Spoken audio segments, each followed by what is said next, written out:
Là, ici, au niveau du gain d'eau, le barbotin ici est usé et la chaîne, elle saute. Donc,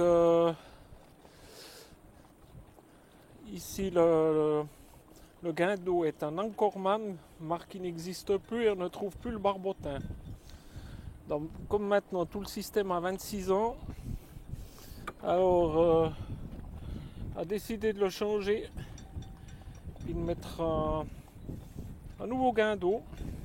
J'ai trouvé quelque chose d'à peu près équivalent chez Liumar. Et ce qu'on va faire, on n'est pas tout à fait aligné avec l'avant, là on est un peu en biais, donc ici je vais venir rajouter une cale en Delrin pour écarter le barbotin pour être mieux aligné. Donc ça va être la bricole pour ces prochains jours. Voilà ici la partie extérieure. Ici le moteur avec son réducteur. Et là, la plaque en Delrin pour faire la cale. Voilà ici pour l'échange du gain d'eau. Démonter le Stutz de 70 ampères pour mettre un nouveau de 110 ampères. Et maintenant il faut que je contrôle la section du câble. Donc on va aller voir les tabelles. Quelle section de câble il faut, ça a l'air assez gros quand même. Quelle section de câble qu'il faut pour 1000 watts. Et je pense qu'il y a environ, qu'est-ce qu'on va dire, 8 mètres de longueur jusqu'au gain d'eau x2, ça fait 16 mètres. Alors on va aller voir la tabelle pour savoir quelle section il faut. Voilà, mon diamètre de câble fait environ 12. Donc la formule pour trouver la section, c'est le rayon au carré fois pi, ça fait 6 fois 6, 36 fois 3,14. Ça fait environ du 100 carré. On va vérifier ça.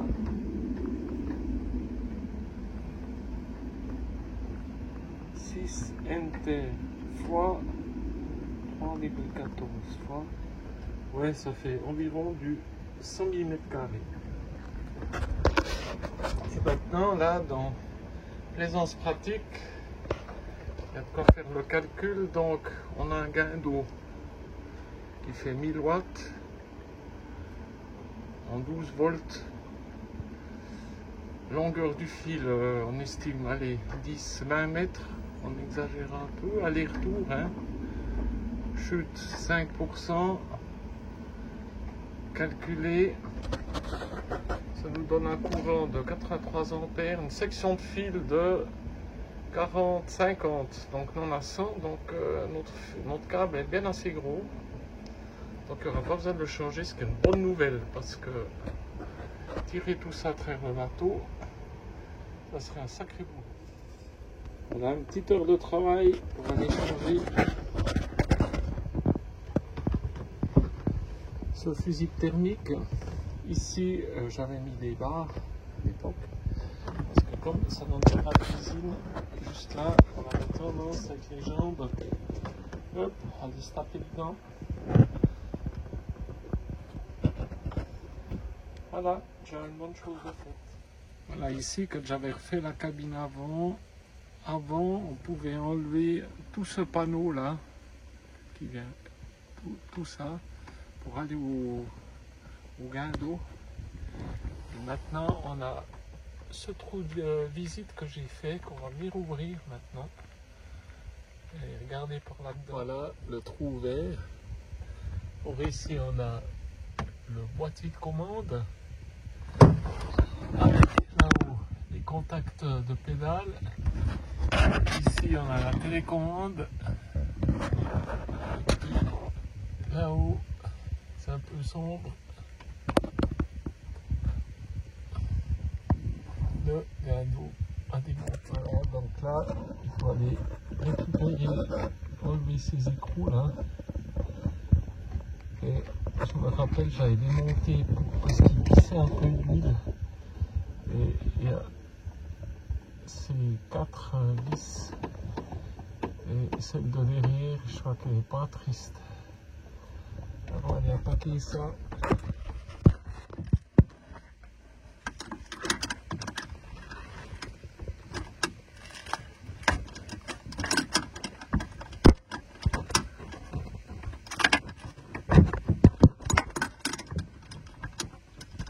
Ouais, pas très facile.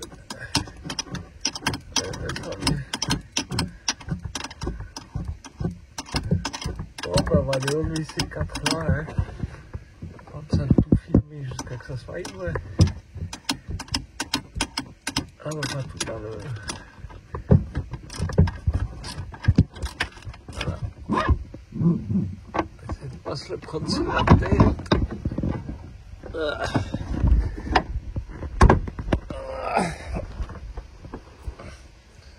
Et voilà la bête.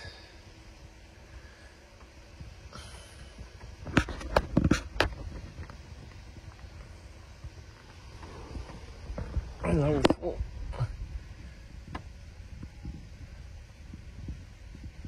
L'axe. Ici. Et voilà de nouveau.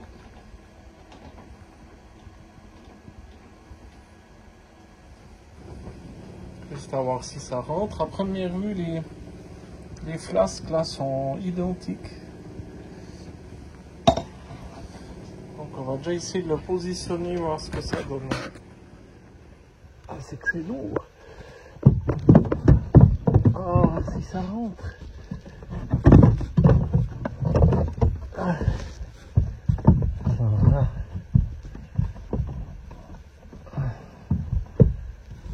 Bon, je ne serais pas bien positionné avec les trous. On va faire des trous, quoi.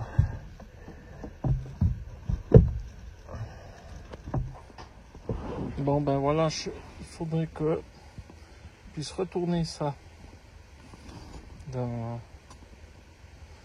demi-tour.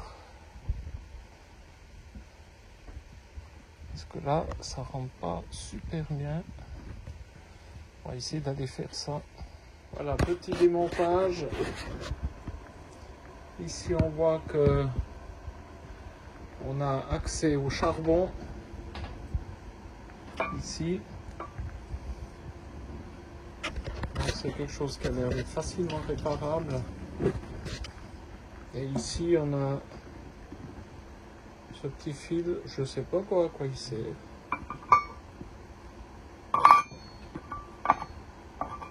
On va voir. Et ensuite, naturellement, il y a ce gros truc dessus. Et maintenant, moi, il faut pour que ça rentre bien, il faut que je mette cette flasque de ce côté. Et là, on va regarder ce que ça donne.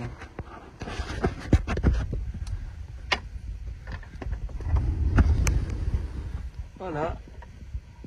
Premier essai de mise en place. Alors, il n'y a qu'une position où il rentre. Parce que là-bas, au fond, il touche. Et il rentre comme ça.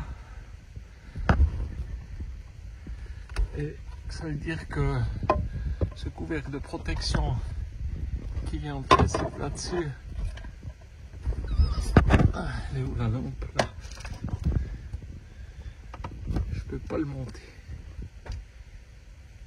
Mais ça c'est pas bien grave.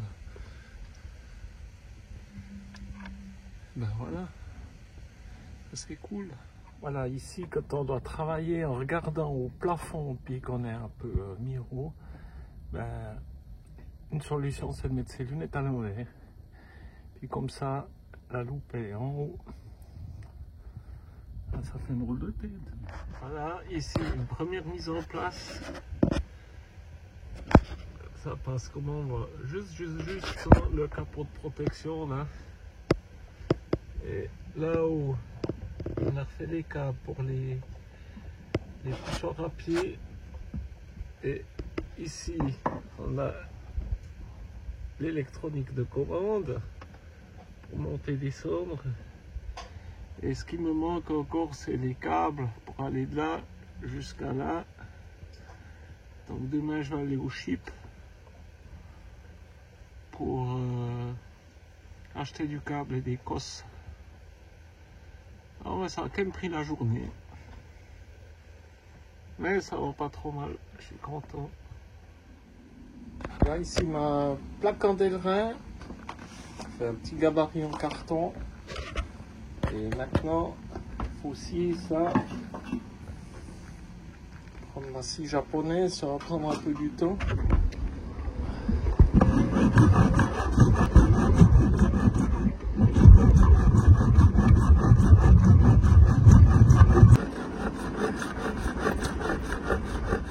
Là, ma plaque en Delrin coupée. Et peut-être changer d'angle de vue.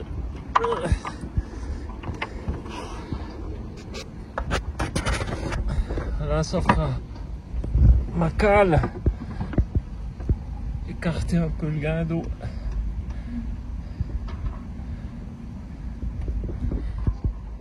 Voilà, ma pièce en Delrin est prête. On va aller mettre ça en place, voir comment ça va. Voilà, ici, donc, j'ai dû modifier un peu la position des trous. Ceux-là, je les ai bouchés. Là, ça, c'est le passage de la sonde. Et puis là, on va mettre en place la pièce en Delrin. Voilà la pièce. On va venir positionner ça. Ça, c'est le câble du détecteur, le compteur de chaîne. Qui va s'enfiler par là-dedans.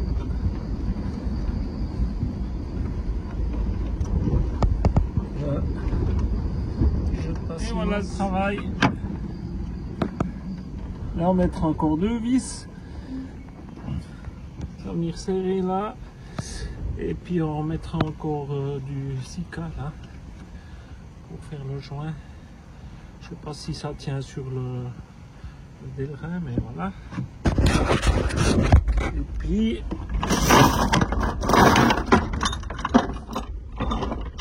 voilà, maintenant avec cet écartement là, la chaîne est beaucoup mieux alignée aussi avec la sortie. Allez, c'était du bon boulot ça. Enfin, c'est pas fini, hein. Il y a encore du taf, mais c'est pas mal. Là, ça se présente assez bien. J'ai juste encore la sortie du détecteur pour compter la chaîne qui viendra écraser par la flasque. Il faut que je vienne un peu plus en biais là, avec mon perçage.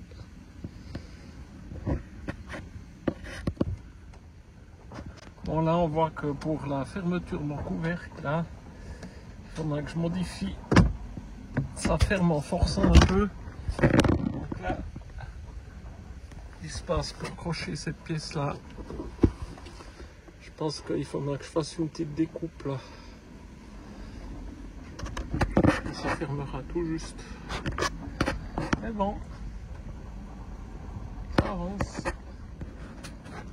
Voilà, le montage se prépare. On va venir mettre le Sikaflex, mettre du scotch. Puis après serrer tout ça. Là, j'ai mon petit tube pour le passage là, du détecteur. Voilà, ici, on a mis le Sikaflex comme on n'a plus parce qu'alors, je sais pas quel âge il a le tube là, mais hyper dur à sortir, donc on a fait au mieux. On va mettre ça en place. C'est le joint là qui est dégueulé. Comme ça là, avec un peu du savon sur le doigt. Alors je vais pas filmer en même temps parce que je vais mettre plein mon téléphone. Et voilà, Montage extérieur terminé. Pour l'instant, j'ai fait code serré. Il faudra que je redémonte celui-là, enfin le desserrer à l'intérieur pour fixer le moteur dessus.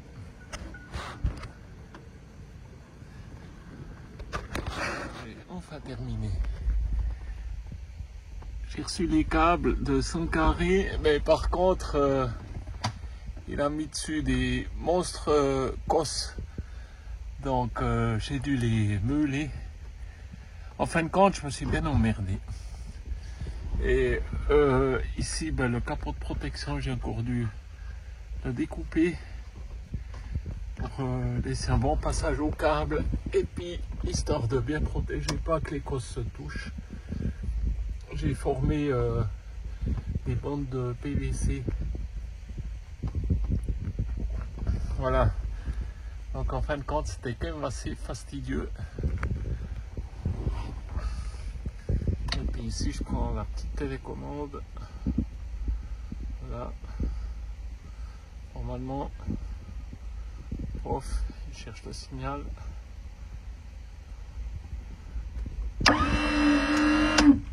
Voilà.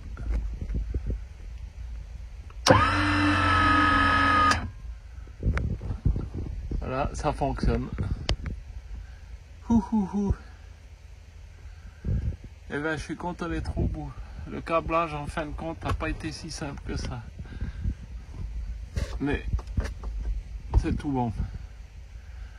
Voilà, il ne reste plus qu'à tester avec la chaîne, mais pour ça, il faut que mon moteur tourne pour avoir de la puissance et j'ai pas envie de le mettre en route maintenant. Donc ce sera... Voilà, ici avec le guindeau, j'ai toujours la chaîne qui saute.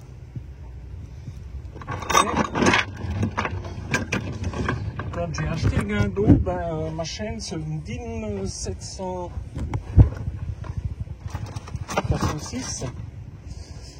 Et voilà, j'ai commandé le guindeau en fonction de ça. Et en fin de compte, on s'aperçoit que si on met les maillots au fond, celui-là il a du jeu. Et ensuite, ben, quand ça tire, ben, celui-là est pas plus au fond. Et ça commence à bouffer les joues ici, puisqu'en plus c'est plus plastoc ce truc-là. Et en mesurant les maillons, j'ai vu que le pas en fin de compte ici il est de 20, le pas il est de 30 et une chaîne DIN normalement c'est 28, donc il y a 2 mm de différence. Et en fin de compte, en farfouillant un peu sur le net, il existe de la DIN 766 longue, donc avec un pas de 30. Et voilà, donc j'ai commandé un nouveau barbotin qui devrait arriver d'ici vendredi. On verra si ça va mieux. Mais en fin de compte, ma chaîne qui saute, ça vient du fournisseur de chaîne qui m'a pas livré la même chaîne que j'avais avant. Donc voilà, les bricoles du jour.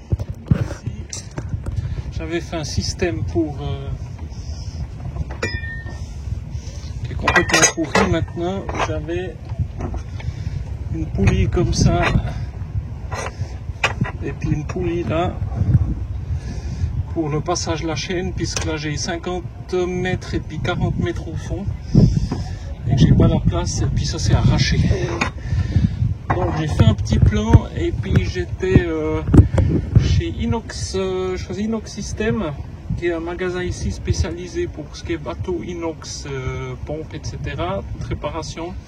J'ai dessiné une pièce, il m'a dit que ça tiendrait jamais, donc il viendra aujourd'hui voir comment on peut faire ça pour ce passage de chaîne ici pour revenir sur le guindeau.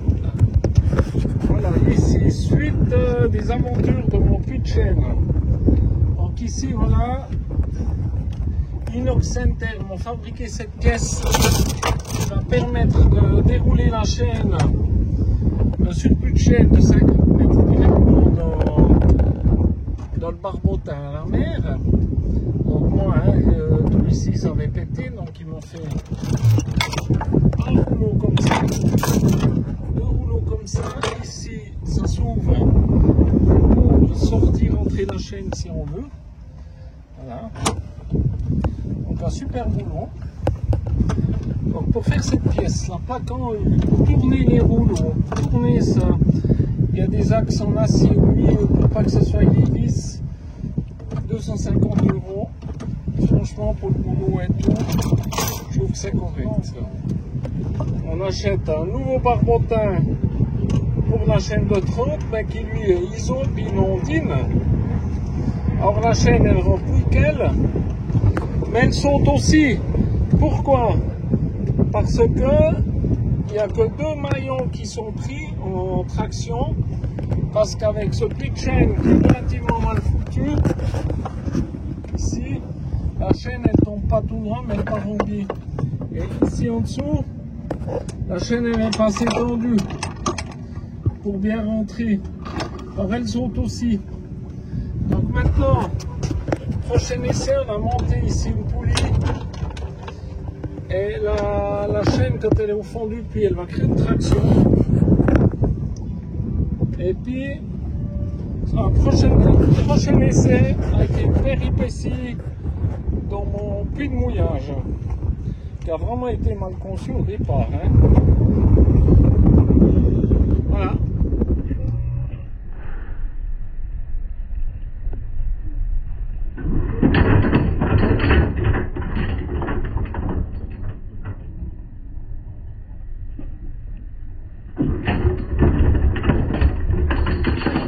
Voilà les modifications apportées au guindeau. Donc avant, la chaîne elle montait ici, puis elle venait là-dessous, et si la chaîne arrivait tordue, en fin de compte elle finissait par sauter ici.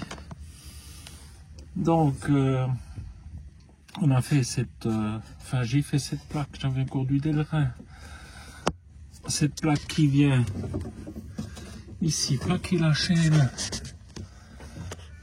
comme il faut sous le guindeau.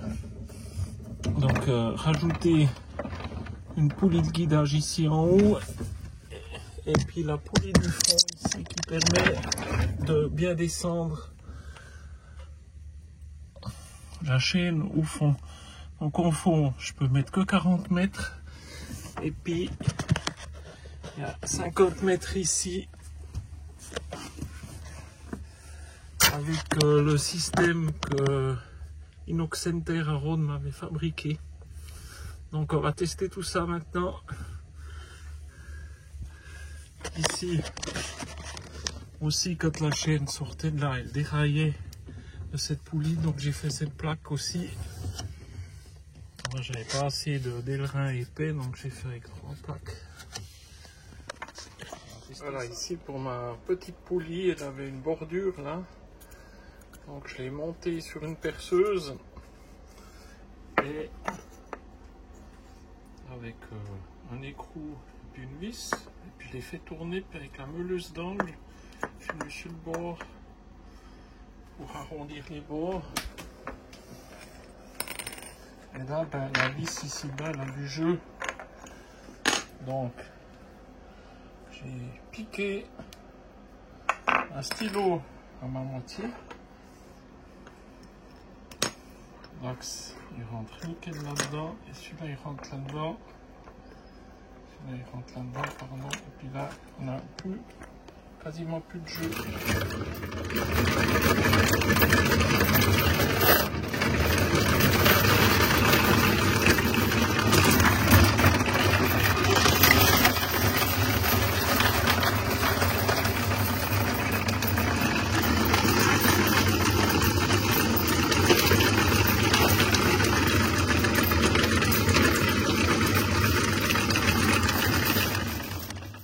Voilà, donc ici au fond on est quasiment vide, donc ça va venir pomper maintenant ici.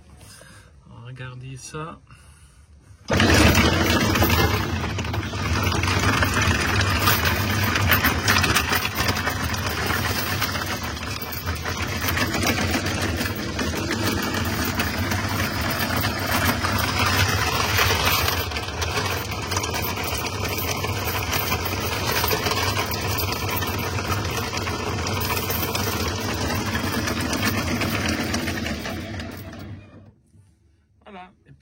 naturellement, pour la montée, ben, il faut que je reprenne la chaîne à la main ici.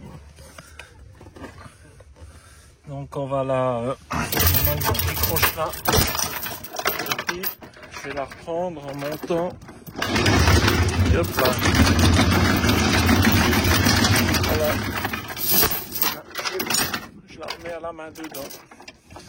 Jusque 50 mètres. Puis les 40 derniers mètres viendront là au fond.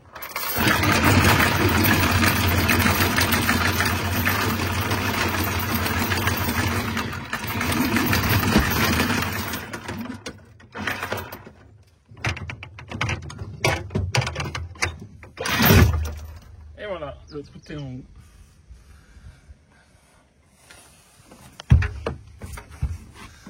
Et là, au cas où la chaîne elle coince, je peux enlever cette petite plaque et je peux facilement sortir ma pièce. Voilà. Donc, assez facile à mettre en place. Hein. Et puis voilà. Voilà, on va pouvoir mettre tout ça en pratique l'année prochaine.